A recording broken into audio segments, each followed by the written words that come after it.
अपने परिवार के साथ में आनंद सहित रहना चाहिए।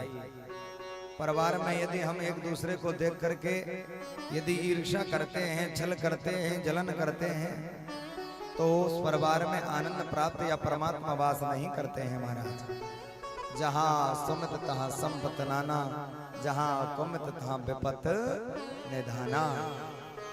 जहाँ पर परिवार के सदस्य एक साथ और एक प्रेम से रहते हैं, वहां तो परम आनंद की प्राप्ति मेरे गोविंद साक्षात वहां आकर के वास करते हैं, परम श्री लक्ष्मी जी के साथ। लेकिन जहां नित्य प्रति जगते समय ही कलेश प्रारंभ हो जाए और सोने तक कलेश बना रहे, भाई भाई का मुख देखना नहीं चाहता,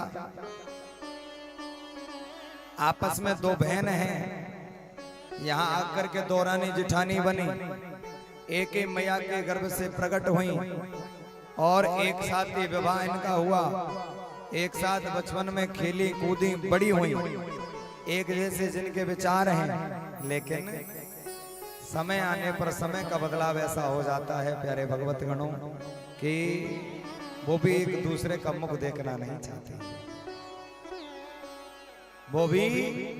वो कहती है मैं बड़ी, वो कहती है मैं बड़ी। प्यारे भगवत गणों, आप जानते हैं कि इस प्रकार का विवाद जिन घरों में या परिवारों में रहता है, वहां मेरे प्रभु कभी वास नहीं करते हैं।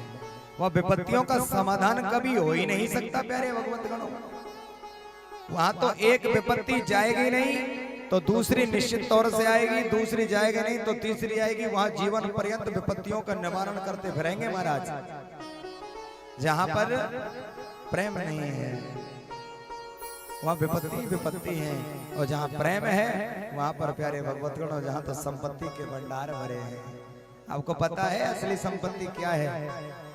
माता पिता की संपत्ति क्या है कि आज्ञाकारी पुत्र जिनको प्राप्त हो जाए, राम जी जैसा, और आज्ञाकारी पुत्र मिल जाए और संस्कार के सहित भगवान का कीर्तन जाप करता रहे, धर्मात्मा जिनका बालक बने, असली संपत्ति उनकी वही है।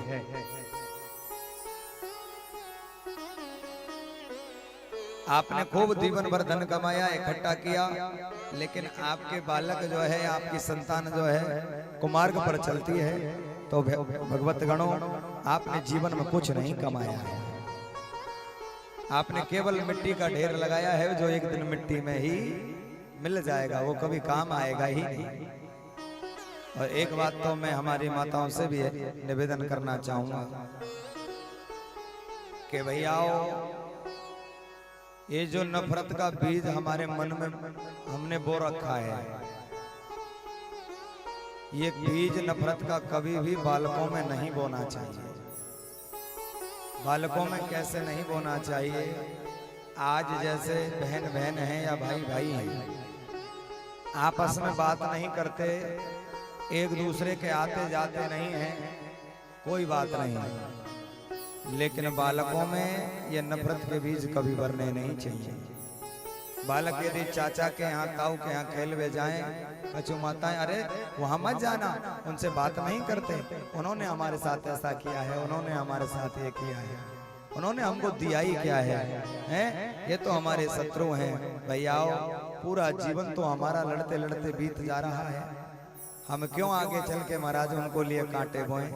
उन्हें तो प्रेम से रहने देना चाहिए कभी भी। और ज्यादातर भैया तो एक दूसरे से कहते हैं, शास्त्र कहते हैं इस बात को कि भाई जैसा प्रेम कहीं हो ही नहीं सकता। भाई भाई के लिए तो निश्चित प्रेम से चाहे कितनी भी लड़ाई होगी, लेकिन फिर भी एक बार उसका हृदय, कोई मुसीबत आएगी तो पसीजेगा जरूर। लेकिन जब कोई भाई होता है और बाहर का आकर के उसको पीट रहा होता है, तो वो तो माजाया भाई है, उसे तो वो तो एक खून है, वो तो उसे आएगी जरूर, वो उसे बचाने के लिए जाना जरूर चाहेगा। लेकिन ये हमारी माताएं होती हैं, उनका हाथ पकड़ लेती हैं। इतनी जल्दी भूल गए, इतनी जल्दी भूल गए आप भूल सकते हैं, लेकिन मैं नहीं भूल सकता है। आपको नहीं पता कि क्या हुआ था, आपको नहीं पता कि ये क्या हुआ था, ऐसे इन्होंने किया था, वैसे इन्होंने किया था। माताओं, ये कभी जीवन में ऐसा भाव नहीं लाना चाहिए।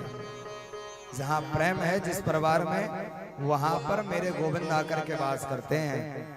इसलिए निश्चित ही भगवान की कृपा से प्रेम सहित आनंद सहित अपने जीवन को जीना चाहिए।